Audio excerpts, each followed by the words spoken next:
내 신앙을 고백함으로써 주일 예배 시작하겠습니다. 나는 전능하신 아버지 하나님 천지의 창조주를 믿습니다. 나는 그의 유일하신 아들 우리 주 예수 그리스도를 믿습니다. 그는 성령으로 잉태되어 동정녀 마리아에게서 나시고 본디오 빌라도에게 고난을 받아 십자가에 못 박혀 죽으시고 작사된 지 사흘 만에 죽은 자 가운데서 다시 살아나셨으며 하늘에 오르시어 전능하신 아버지 하나님 우편에 앉아 계시다가 거기로부터 살아있는 자와 죽은 자를 심판하러 오십니다.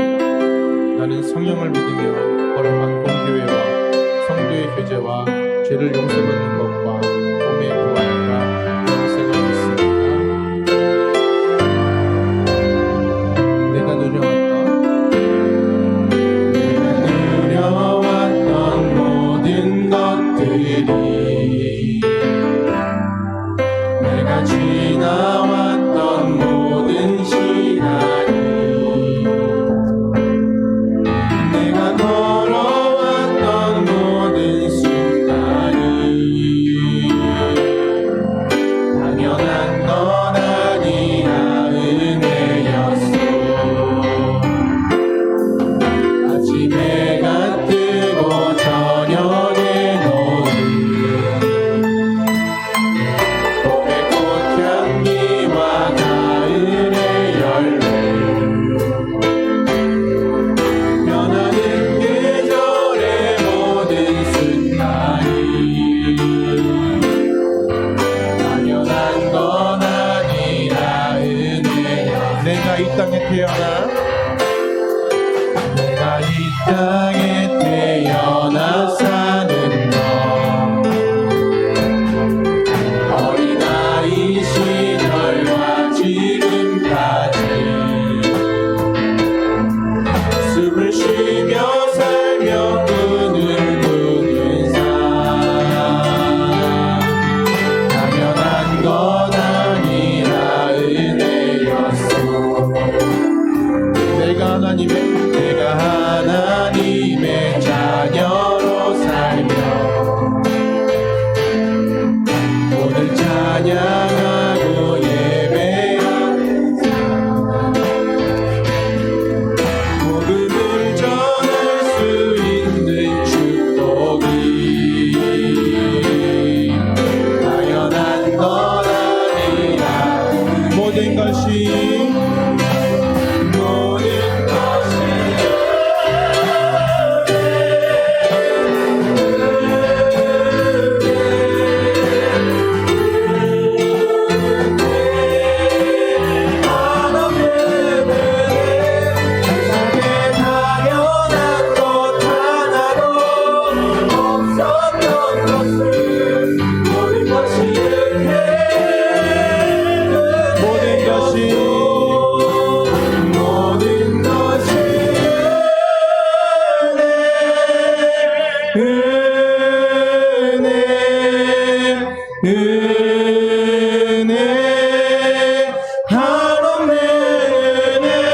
내 삶에 당연한 것 하나도 없었던 것을 모든 것이 은혜였어. 모든 것이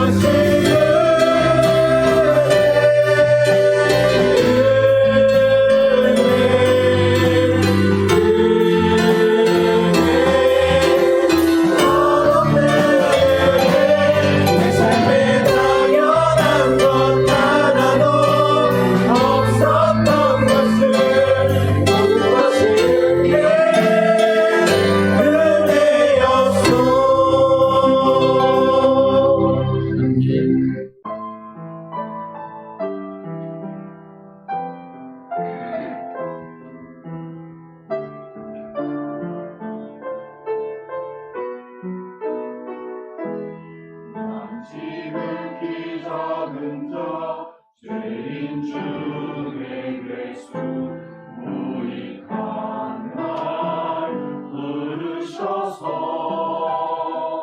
간절한 기대와 소망 부끄럽지 않게 십자가 정케 하셨네.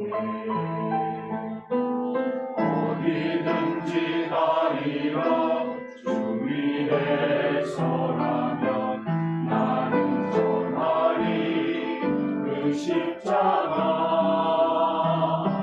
내 몸에 맨 십자가 그 보혈의 향기 온 세상 채울 때까지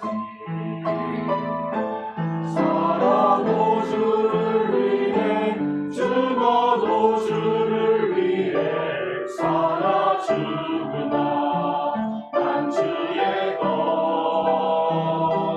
십자가의 능력 십자가의 소망 내 안에 주가 사시는 것 나 지극히 작은 자 죄인 중에 괴수 유익한 날 부르셔서 안전한 기대와 소망 부끄럽지 않게 십자가 전케 하셨네 어디든지 가리라 주 위에서라면 나는 전하리 그 십자가 네 몸에 맨 십자가 그 보혈의 향기 온 세상 채울 때까지 살아도 주를 위해 죽어도 주를 위해 살아 죽으나 난 주의 것 십자가의 능력 십자가의 소망 내 안에 주가 사시는 것 난 지극히 작은 자 죄인 중에 괴수 유익한 날 부르셔서 간절한 기대와 소망 부끄럽지 않게 십자가 전케 하셨네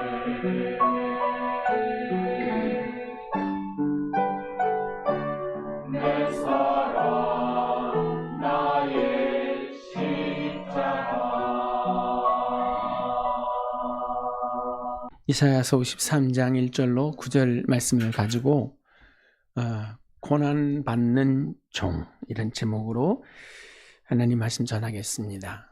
오늘은 사순절 네 번째 주일이죠. 예수 그리스도께서 우리 가운데 오셔서 어떠한 일을 통하여 우리에게 생명과 영원한 삶을 허락하셨는지 계속 살펴보고 있는데 오늘은 고난받으시는 예수 그리스도에 대한 이야기를 말씀드리기 원합니다. 제가 만약에 많은 빚을 가지고 살다가 죽으면 제 빚을 누가 갚아요? 네, 저희 아들이 갚아야 됩니다. 저랑 관련된 이들이 갚아야 됩니다. 근데 안 받을 수도 있어요. 안 갚을 수도 있어요. 어떻게 해야 되죠? 네, 상속 포기. 나는 이분이 해놓은 거 아무것도 받고 싶지 않습니다. 아무리 좋은 것을 갖고 있었다고 할지라도 나는 그거 단절하고 싶습니다. 포기하면 괜찮죠? 근데 그 상속 포기도 생긴 지 얼마 안 된 것 같아요. 그죠? 어떻게 해야 됐었어요? 그전에는 다 갚아야 됐었습니다. 근데 내가 갚지 못해도 누군가가 그 빚을 갚아주면 이건 정말 큰 은혜요, 복인 줄 믿습니다. 지금은 상상할 수 없는 그런 일이기도 하지만 옛날에는 내가 퇴장을 받아야 되는데 권장이라고 했잖아요. 근데 나 대신 다른 사람이 가서 권장 맞아주는 경우도 있었어요. 그 어떤 우리나라 이야기 속에서도 그런 얘기가 있잖아요. 돈이 없어서 대신 매 맞고 돈 받아서 쌀 사가지고 오는 아빠의 이야기 들어본 적 있으세요? 옛날엔 그런 일들도 있었습니다. 그리고 어둠의 세계 속에서 또 이런 것도 있었어요. 그 보스가 받아야 되는 그 죗값을 그거 다 제가 한 거예요 라고 덤태기 쓰고 대신 형을 사는 그런 일들 있습니까? 없습니까? 말이 안 되죠 요즘은. 근데 옛날에는 그게 통하는 때가 있었습니다. 예수님이 십자가를 지고 몸짓고 피 흘려 죽으시는 과정 속에는 뭐가 있는 거예요? 우리의 죄와 허물을 다 담당하시고 죽으시는 그 사랑이 담겨 있습니다. 그냥 그렇게 조폭의 어두운 그림자 속에서 나타나는 그런 모습이 아니에요. 뭐예요? 하나님께서 출애굽기 여정 속에서 가르쳐준 제사법의 일환입니다. 우리가 죽어야 마땅하지만 그렇다고 죄를 지을 때마다 죽으면 살아남을 사람이 하나도 없잖아요. 그래서 뭐 하셨어요? 사람 대신에 양을, 사람 대신에 염소를, 사람 대신에 송아지를. 저한테 전화하면 아프리카에서는 염소 한 마리가 얼마예요? 전화 안 하시는구나. 저한테 전화를 하면 컬러링이 나와요. 아프리카에서는 염소 한 마리가 4만 원이에요. 이제 그게 나온 지 하도 오래돼가지고 좀 올랐겠죠. 그런데 그 아이들한테 4만 원을 들여서 염소를 사주면 젖을 먹고, 그죠? 키워서 새끼를 낳고 그 가죽을 팔아서 뭐예요? 생존할 수 있고 또 뭐예요? 공부할 수 있고 그 가족이 살 수 있다는 거예요. 그런데 옛날에도 그렇고 지금도 그렇고 그 생명값을 가지고 뭐예요? 우리 죄를 대속하는 속죄의 제사를 드리도록 하나님께서 우리에게 허락해 주셨어요. 그 구약 시대에 그 가르쳐 주셨던 속죄의 예식이 모델이 돼가지고 누가 오신 거예요? 어린 양 예수 그리스도께서 오셨습니다. 지난주에도 말씀을 드린 것 같은데 세례 요한에게 예수님이 침례를 받으시고 성령에 이끌려서 광야로 가실 때 세례 요한은 그러한 예수님의 모습을 이스라엘 공동체에게 뭐라고 증언하냐면, 여러분 보십시오. 우리의 죄를 다 짊어지고 가는 하나님의 어린 양의 모습입니다. 우리 예수님이 가시는 모습이 어떤 모습이라고요? 우리의 죄를 다 짊어지시고 우리 대신 죽어주실 어린 양의 모습입니다. 근데 그게 요한이 창작해서 만들어낸 이야기가 아니라 그게 구약의 제사법이고 그게 수많은 선지자들의 입을 통해서 하나님께서 약속해 주셨던 구원의 방편이었습니다. 로마서 3장 23절에 모든 사람이 죄를 범하였음에 하나님의 영광에 이르지 못한다. 분명히 선언해 주셨어요. 죄값으로 다 죽을 수밖에 없는 거예요. 그런데 그러한 죽음의 운명에 처해 있는 우리들을 그냥 두실 수 없는 분이 있었어요. 누구죠? 하나님. 그분은 우리를 지으신 분이십니다. 그분은 우리의 영적 부모이십니다. 이웃에서 어떤 일이 일어나면 그게 불편하면 계속 신경이 쓰여요. 그러나 나랑 아무 상관이 없어서 시간이 조금 흐르면 다 잊혀집니다. 그 불편함이 해결이 되면 더 이상 신경도 안 쓰고 관심도 없어요. 그런데 그 불편함이 내 자식으로 인한 것이라고 하면, 그 불편함이 나의 가족으로 인한 것이라고 하면 그걸 어떻게 잊어버리고 살 수 있습니까? 그걸 어떻게 날 몰라라 할 수 있겠습니까? 그죠? 하나님이 우리를 바라보시면서 그 죄의 문제로 죽어가는 인생 바라보시면서 무슨 생각을 하십니까? 구원의 방법을 찾으시는 거 아니에요? 근데 그 구원의 방편이 뭐예요? 하나님이 친히 육신을 입고 이 땅에 오셔서 하나님 스스로 우리의 모든 죄를 담당해 주시는 그 방법, 그거를 말씀해 주셨어요. 범죄한 창세기 3장 15절에 여자의 후손을 바로 약속하셨죠. 여자의 후손이 오셔서 어떻게 할 것을 많은 선지자를 통해서 말씀하셨고, 신약시대에 와서는 동정녀 마리아의 몸을 통해서 이 땅에 태어나신 겁니다. 우리는 하나님께 뭐 잘한 거 없어요. 하나님이 우리한테 빚진 것도 없어요.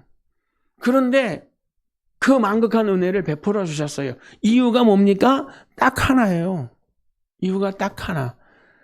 하나님의 형상과 모양대로 지음받은 하나님의 피조물이라는 그거 하나. 할렐루야. 여러분, 우리가 잘나서 구원받은 사람 하나도 없습니다. 그렇게 착각하고 사는 사람들 많아요. 어떤 사람들 중에 그런 사람들이 많냐면 교회 안에서 예배드리고 있으면서 그래도 내가 하나님 앞에 열심을 다했고 그래도 내가 헌신하고 봉사하고 충성하고 근데 구원받을 만한 자격 되지 않을까? 여러분, 우리가 뭘 해서 구원받는 게 아니라니까요. 일하지도 않았는데 의롭지도 않았는데 그런 우리를 의롭다고 해 주신 분이 계셔요. 그분이 누구예요? 그분이 우리 예수님이세요. 그분은 우리가 하나님으로 믿는 거예요. 오늘 주님이 어떤 일을 하실지 이 예수 그리스도의 공생애가 그리고 마지막 그 십자가의 여정이 하나님의 선지자들을 통해서 다 예언이 되는 거거든요. 아모스서 3장 17절에 이렇게 말씀하셨어요.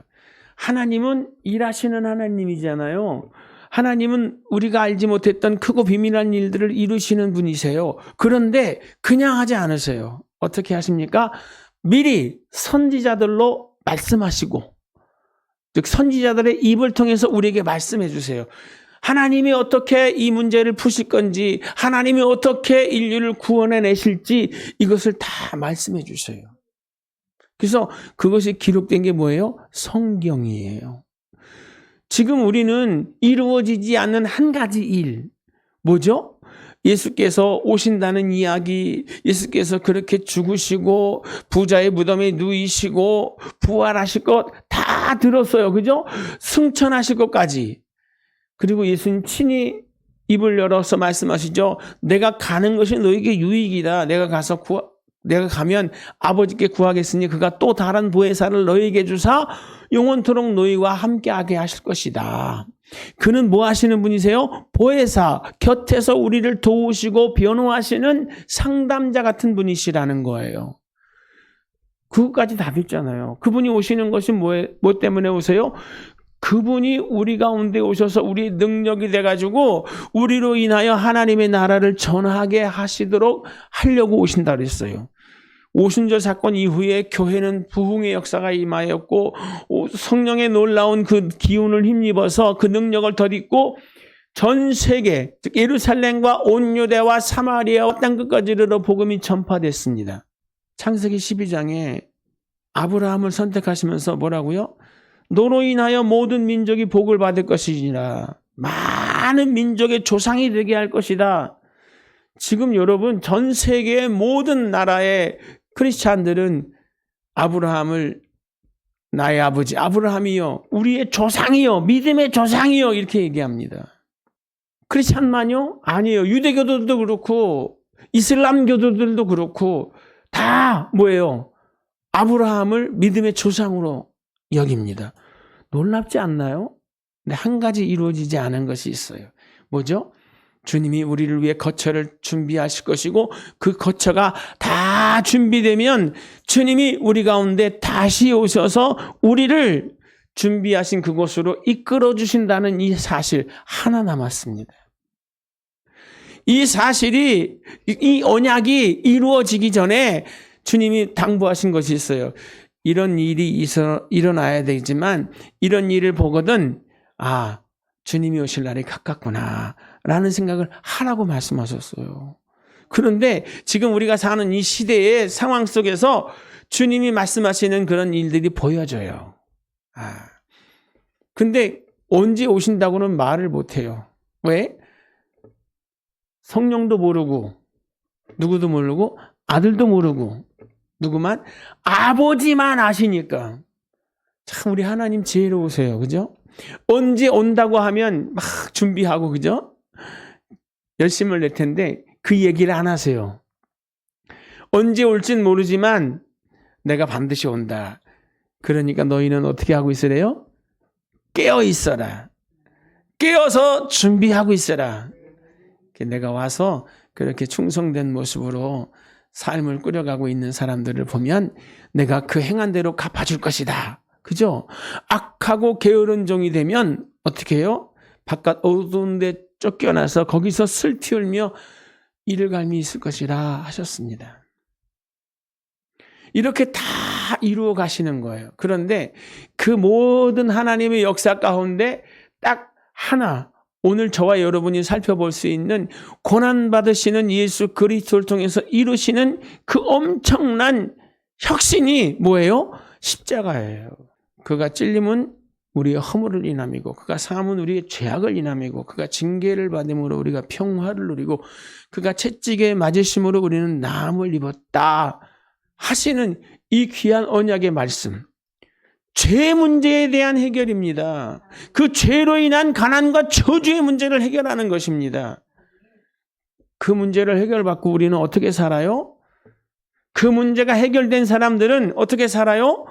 기쁨과 감사의 삶을 살아야 될 줄 믿습니다. 돈이 있고 없고가 문제가 아니에요. 지위가 높고 낮음이 문제가 아닙니다. 하나님이 나의 하나님 되셨다는 거. 내 모든 죄가 예수 그리스도의 십자가의 은총으로 다 해결되어졌다는 이 놀라운 사실을 우리의 감사의 제목, 예배의 이유 삼아가시기를 주의 이름으로 축복합니다. 이사야서의 이 53장 1절로 말씀은 예수께서 이 땅에 오셔서 공생애를 시작하시는 그 이전에 700년 전의 이야기입니다. 예수께서 오셔서 십자가에 몸짓고 피 흘려 죽으실 때 이미 700년 전에 마치 방송사 기자가 그 현장에서 방송을 하는 것처럼 지금 십자가에서 이렇게 몸짓고 피 흘려 죽으시고 계십니다. 저분이 찔리는 것은 우리가 허물 때문이고 저분이 징계를 받음으로 우리는 평화를 누리고 저분이 채찍에 맞으심으로 우리는 이미 나음을 입었습니다. 라고 중계하는 것 같이 빠짐없이 다 낱낱이 기록을 해서 우리한테 들려줬어요. 누구도 갖고 있었어요? 이스라엘 사람들, 유대인들. 근데 기가 막힌 거는 그들은 그 예수님을 알아보지 못했어요. 요한복음이죠. 요한복음 말씀 한번 제가 읽어드릴게요. 참빛 곧 세상에 와서 각 사람에게 비치는 빛이 있었나니 그가 세상에 계셨으며 세상은 그로 말미암아 지은 바 되었으되 세상이 그를 알지 못하였고 자기 땅에 모여 자기 백성이 영접하지 아니하였으나 선지자들을 통해서 말씀하신 그대로 하나도 가감하는 것이 없이 말씀 그대로 이루셔서 다윗의 자손 가운데서 예수님이 태어나셨어요. 그것도 천의 몸을 통해서 태어났어요. 태어나기를 베들레헴에서 나셨어요. 자라기를 어디로요? 나세렛에서 자라나셨어요. 근데 그것까지도 다 하나님께서 말씀하셨어요. 이 퍼즐을 맞춰보면 예수 그리스도는 분명 하나님의 아들이시고 그분을 통해서 하나님 구원하실 것이라는 그 모든 증명을 다 해주셨어요. 그렇게 똑똑하고 잘난 유대인들이 그거를 맞출 줄 몰라. 우리가 전한 것을 누가 믿었느냐? 여호와의 팔이 누구에게 나타났느냐? 그는 주 앞에서 자라나기를 연한 순 같고 마른 땅에서 나온 뿌리 같아서 고운 모양도 없고 풍채도 없은즉 우리가 보기에 흠모할 만한 아름다운 것이 없도다. 뭐 보고 판단했어요? 겉을 보고 외모를 보고 그의 풍기는 이미지를 가지고 생각했다는 거예요. 우리 주님께서 다윗의 후손으로 나셨는데 그분을 통해서 하시는 말씀들, 여러분, 예수께서 공생의 기간 동안에 얼마나 많은 기적을 행하셨습니까? 그 기적이 일어날 때마다 사람들이 인산인해로 모였어요. 놀라운 거 뭔지 아세요? 그 기적을 보고 예수가 그리스도다라고 말하는 사람은 별로 없었어요. 가장 유명한 것이 요한복음 6장 베데스다 광야에서 보리떡 5개 물고기 2마리로 5,000명을 먹이고 12바구니 남는 기적이 일어났어요. 그 기적의 현장 속에 있던 많은 사람들이 예수를 왕으로 추대하려고 그래요. 이 정도 능력이면 로마 그까이 것 다 멸해버리고 이 나라를 회복시켜 줄 수 있는 출애굽도 이루시고 출바벨론도 이루시고 이제는 출로마도 이루시는 하나님이 되실 거다 했는데 주님께서 거부하시죠. 그리고 그들을 다 흩어보내시고 건너편으로 가셔요. 근데 그 다음날 어떻게 알고 사람들이 예수님을 찾아 나섰습니다. 찾아왔어요. 근데 그 예수님 왜 언제 여기 오셨습니까? 왜 어디 계신지 우리한테 말씀 안 해주시는 겁니까? 하고 막 찾아왔는데 주님이 그렇게 간절하게 주님을 찾는 그 무리를 보고 뭐라고 말씀하시는지 아세요? 너희가 나를 찾는 까닭은 표적을 본 까닭이 아니라 떡을 먹고 배부른 까닭이라. 예수께서 하신 그 모든 표적은 목적이 있었습니다. 뭐예요? 그분이 바로 메시아, 그분이 우리가 간절히 기다리던 그 메시아라고 하는 그 사실을 증명해 주는 거예요.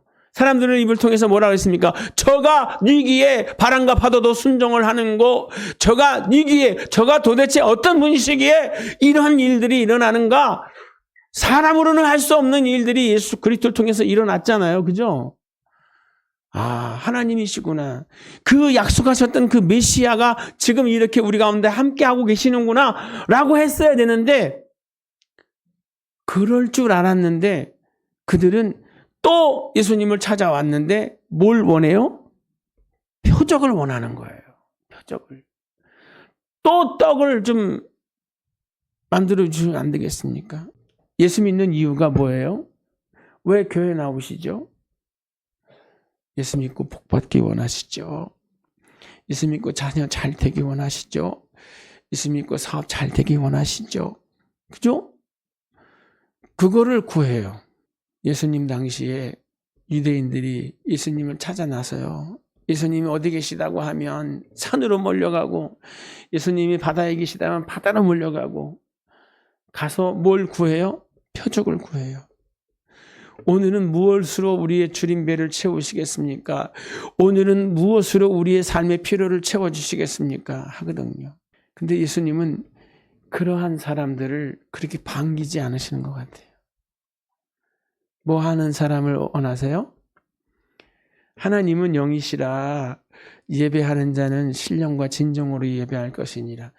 하나님이 왜 예수 그리스도를 보내주셨는지에 대한 그 의미를 깨닫고 그 본질의 자리로 돌아가서 그분을 예배하고 그분이 원하는 삶으로 살아가는 변화된 모습을 원하시는데 그들은 변하려고 하지 않아요. 그들은 자신의 필요가 채워지는 것으로 만족해해요. 또 다른 필요가 생겨지면 더 간절하게 매달리면서 그 필요마저도 채워주시라고 원해요. 하나님은 채워주시는 분이 아니신가? 그 말이 아닙니다. 하나님은 놀라운 역사를 이루시죠. 하나님 백성들이 고통과 질병과 가난과 이런 고난 속에서 빠져 있고 싶어 하지 않으세요. 그들을 도와주시기 원하시고 그들의 상처를 치유하기 원하시고 그들이 정말 하나님 때문에 행복한 삶을 살기 원하세요. 근데 받는 우리는 그 왜 치료하시는지 왜 복을 주시는지 이유도 모르고 나의 것이다. 이건 하나님이 나한테 주신 거야. 나만을 위한 것이야. 라고 한다는 거죠. 오늘 이 고난의 주간에 우리 예수님께서 어떤 과정을 통해서 우리에게 그런 은혜와 복을 주셨는지를 살펴보면서 정말 하나님이 십자가를 통해서 허락하셨던 그 생명과 역사가 무엇을 위한 것인지를 되새김하는, 그리고 그 방향성을 찾아서 그렇게 삶을 꾸려가는 저와 여러분 되시기를 주의 이름으로 축복합니다. 첫째, 우리가 살펴볼 것은 우리 주님은 멸시와 천대를 받으셨습니다. 자기 땅에 왔지만 영접하지 않았습니다. 표적을 행했지만 그 표적을 통하여 예수가 그리스도이십니다. 주는 그리스도시요 살아계신 하나님의 아들이십니다. 라고 믿고 따라 나오는 사람은 별로 없어요. 베드로가 그랬잖아요. 주는 그리스도시요 살아계신 하나님의 아들이십니다. 그 많은 표적을 보고 얻은 결론이에요. 그러나 예수님께서 십자가에서 몸주고 피 흘려 죽으셔야 된다고 하는 그 생애의 가장 핵심 키워드를 말씀하실 때 베드로는 어떤 반응을 보였죠? 죽기는 왜 죽어요, 예수님? 절대로 주님은 죽을 수 없습니다. 왜 죽을 수 없는 거죠? 예수님이 예루살렘에 올라가서 왕좌에 올라가셔야죠. 로마를 멸하셔야죠. 그 다음에 뭐 하는 거예요?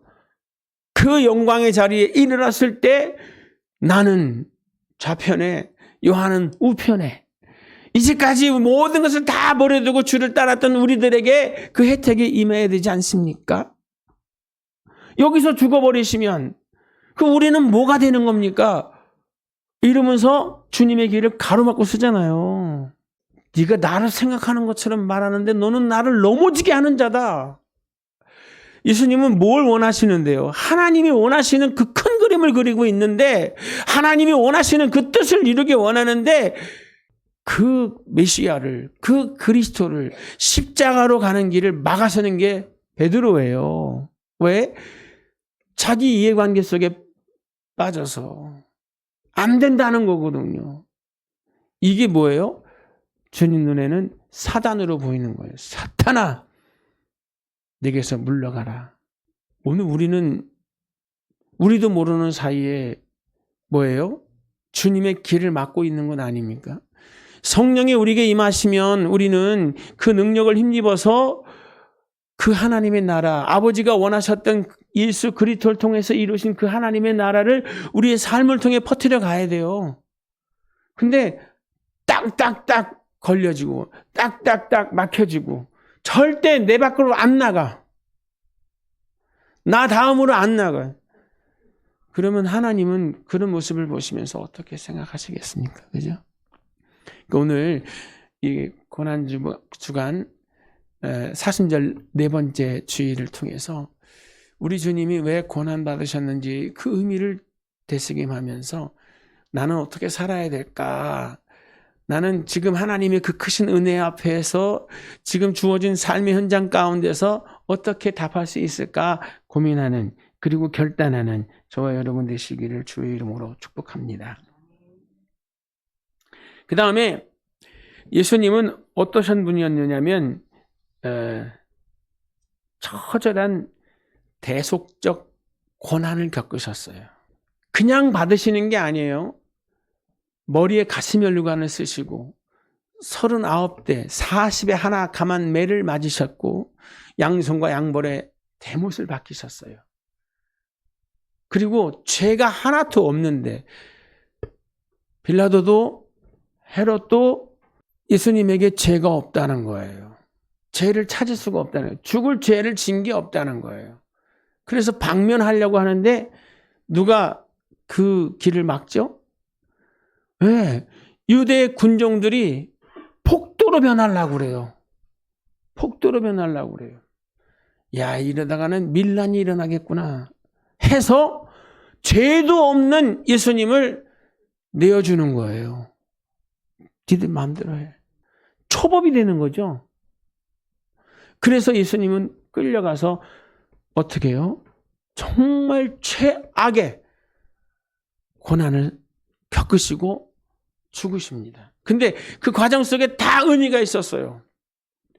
이사야가 말한 것처럼 그가 찔림은 우리의 허물이 그분을 찔른 거예요. 그분이 징계를 받음으로 우리가 평화를 누리고 우리의 마음의 평안, 진정한 샬롬을 주시기 위해서 주님은 죄가 없음에도 불구하고 죄인의 낙인감을 찍으시고 죄패를 다루시고 돌아가실 수밖에 없었다는 겁니다. 그 다음에 그분이 39대의 채찍을 맞으신 것은 왜요?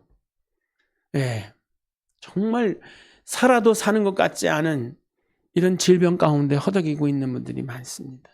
요즘은 참 의학이 발전이 돼서 삶의 질을 굉장히 중시 여겨요.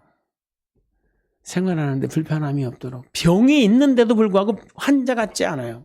저도 환자잖아요. 그죠? 사실은 엄격히 말하면 저도 병을 앓고 있는 환자예요. 근데 환자처럼 보여요?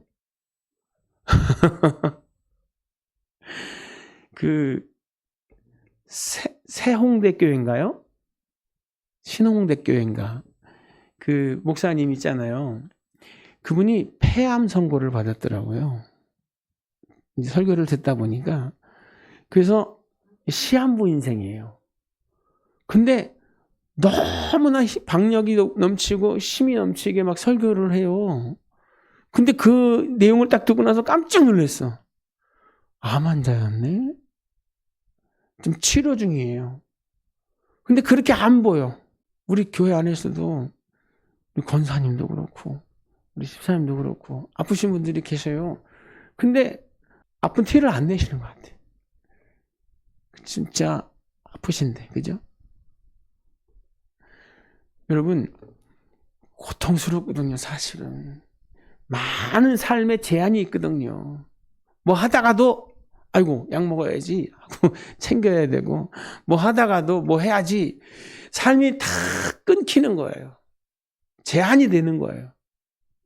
하나님 그거 싫으셔서 우리가 생육하고 번성하게 땅이 충만하고 땅을 다스리고 정복할 뿐 아니라 우리를 통해서 하나님의 복음이 예루살렘과 온 유대와 사마리아와 땅끝까지 이르러 전파되길 원하셔서 우리의 뭐를요? 그 질고를 다 해결해 주신 줄 믿습니다. 여러분 잘 생각하셔야 돼요. 그가 찔림은 우리의 허물을 인합니다. 그가 징계를 받음으로 우리의 평화를 누리고 그가 채찍에 맞음으로 우리가 나음을 입었다. 그걸 우리가 찾아서 먹어야 돼요. 그걸 찾아서 누려야 돼요. 내가 혹시 어떤 병적인 증상들이 나타날 때 우리 주님이 그 39대의 채찍을 맞으시면서 이를 악물고 참으셨는데 그 참아주신 은혜가 오늘 내게 임해야 되지 않겠어요? 우리 어머님 아버님이 진짜 먹지도 않고 입지도 않고 쓰지도 않고 그냥 그렇게 악착같이 돈을 모아서 너만은 편안하게 너만은 부족한 것 없이 살아라 하고 은행에다가 돈을 넣어주고 돌아가셨는데 내가 그거를 알고 있으면서도 맨날 추운 냉바닥에 누워가지고 바들바들 떨고 있고 겨울인데도 반스에 입고 발발발 떨고 양말도 없이 그러고 산다고 생각해 보세요. 그런 모습을 부모님이 보시면 뭐라 할까요? 내가 누구 때문에 그렇게 살았는데 누려야지. 왜 바보처럼 그렇지 못하냐고 막 그러실 거 아니에요, 그죠? 뭐 하는 게 효도예요? 아이고 부모님 감사합니다. 우리 부모님 덕분에 내가 이렇게 호사를 누리고 우리 부모님 덕에 내가 이렇게 복락을 누린다고 이렇게 하면서 살아야 되거든요. 그 감사하는 마음이 부모의 큰 기쁨이에요. 그죠? 우리 주님도 똑같아요. 뭐 하기 원하세요? 마음껏 누리면서 거기서 번성하면서 하나님의 그 은혜와 사랑을 감사하고 예배하고 그 사랑을 나누고 전하는 이런 삶을 우리 주님이 원하시는지 믿습니다. 대표적인 게 뭐예요? 39대 채찍을 맞아 주실 게 아니라 이미 다 맞아 주셨어요. 그 채찍 맞으시면서 온몸이 갈기갈기 다 찢기셨어요. 그런데 그렇게까지 해서 우리에게 허락하신 은혜인데 우리가 그걸 누리지 못한다고 하면, 믿음이 없어서 그걸 누리지 못한다고 하면 우리 하나님 얼마나 기가 막히겠습니까? 여러분, 믿음 달라고, 그 은혜가 내 것이 되게 해달라고, 우리의 것이 되게 해달라고 기도하며 나아가서 꼭 여러분의 것을 삼아가시기를 주의 이름으로 축복합니다. 아멘. 우리 주님은 받으신 그 고난이 진짜 문자적으로 표현하기 좀 그래요. 그러나 보면 여기서 찔림, 주님이 그가 찔림은 우리 허물리 남이라는데, 그 찔림이라는 의미는 뭐냐면 이렇게 바늘에 찔리는, 못에 찔리는 이런 의미가 아닙니다. 관통되어지는 거예요. 못이 박혀서 양손에 양발에 체중이 실려서 찢기는 그런 고난을 받으신 겁니다. 그리고 그가 상함은 이렇게 말할 때 그 상함이라는 말이 원어로 보니까 진이김을 당하다라는 의미가 있습니다. 우리 예수님이 십자가에서 진이겨졌어요. 여러분, 그렇게 주신 사랑이고 그렇게 주신 자유고 그렇게 주신 대속이라는 것을 꼭 기억하시기를 바랍니다. 그 다음에 마지막으로 우리가 살펴볼 것이 있는데 뭐냐면, 주님은 그러심에도 불구하고, 즉 7절로 9절 말씀을 보면 그가 곤욕을 당하여 괴로울 때에도 그의 입을 열지 아니하였으며 마치 도수장으로 끌려가는 어린 양과 털 깎는 자 앞에 잠잠한 양같이 그의 입을 열지 아니하였도다. 주변에 하나님 일할 때, 예수께서 그 엄청난 대업을 이루실 때 주변에 떠드는 사람들이 있었어요. 초치는 사람들이 있었어요. 대표적인 사람들이 누군지 아세요? 유대인, 바리새인들, 제사장들. 예수님의 그 많은 표적을 보고 예수님의 그 능력을 본 사람들이 예수님의 그 십자가형 밑에서 혀를 차요. 이해되지 않는다는 거죠. 아니, 그런 능력을 가졌으면서, 그런 놀라운 힘이 있고 권세가 있다고 하면서 왜 거기서 그렇게 연약한 모습으로, 비참한 모습으로 죽어? 그 십자가를 이기고 내려와. 그러면 우리가 당신을 믿을게.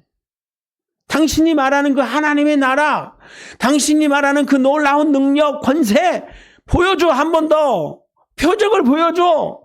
그러면 우리 다 믿을게. 이게 그럴싸해 보이죠? 뭐 하라는 거예요? 그 대속 중단하고 그 다 때려치워버리고 네가 살아야지. 이기적인 삶을 생각하라는 거죠. 골고다 언덕에서 주님은 기도할 때 뭐라고요? 주여, 아버지 이 잔을 내게서 옮겨주시면 안 되겠습니까? 라고 기도하셨죠. 3번이나 기도하셨습니다. 땀이 떨어지는데 손을 비웠을 때 핏방울 떨어지듯이 땀이 툭툭툭툭 떨어질 정도로 간절하게 기도하셨어요. 그러나 그 기도의 응답은 뭐였습니까? 하나님의 방법대로 누군가 그 핏값으로 죄를 속하는 속죄의 과정이 있어야 됐기 때문에 하나님은 그거를 주님이 감당해 주시길 원하셨어요. 예수님은 우리의 뭐가 돼요? 길이고 진리고 생명이지 않습니까? 그것만이 하나님이 인류를 구원할 수 있는 방법이라면, 그것만이 하나님이 원하시는 길이라면 나를 통해서 이루시라고 순종하고 받아들인 것이 뭐예요? 십자가입니다. 그런데 거기서 와가지고 초를 치는 거예요. 뭐 대꾸할 의미가 없죠. 아무리 짓거려도 주님은 뭐 하십니까? 침묵하십니다. 그리고 묵묵히 하나님의 그 모든 일들을 다 이루어내시는 우리 주님을 보고 있습니다. 그는 강포를 행하지 아니하였고 그의 입에 거짓이 없었나니 그의 무덤이 악인들과 함께 있었으며 그가 죽은 후에 부자와 함께 있었도다. 이것도 누가요? 이사야 선지를 통해서 700년 전에 예언된 거예요. 예수님은 어디에 있었어요? 강도들 속에서 죽으셨어요. 그리고 그의 무덤은 아리마대 사람 요셉 부자의 무덤 속으로 들어갔어요. 아무도 한 번도 써보지 않은 준비된, 자기가 죽어서 들어가려고 준비했던 그 무덤으로 예수님을 모셨어요. 정말 퍼즐이 기가 막히게 맞춰지지 않습니까? 우리는 지나고 나서 결과를 가지고 맞춰보니까 더 잘 맞춰지는지도 모르겠지만, 그렇게 매일매일 손목에 메고 이마에 붙이고 어깨에 새기고 임방에 새겨서 들어가며 나가며 그 말씀을 보고 살았던 유대인들인데 어찌 이렇게 무지할 수 있을까라고 하는 생각이 들어요. 눈이 가려지면 보이지 않는 거죠. 혹시 우리도 그렇지 않을까 늘 고민하고 기도하면서 우리 주님의 십자가의 의미를 되새김할 수 있는, 그리고 그 망각하신 은혜를 나의 것으로 주셨던 그 언약이 그냥 기록된 문서로 죽은 문자가 아니라 지금도 살아있는 생명의 말씀으로 우리의 심령 가운데, 우리의 삶 가운데 그대로 성취되는 하나님의 말씀이 되시기를 주의 이름으로 축복합니다.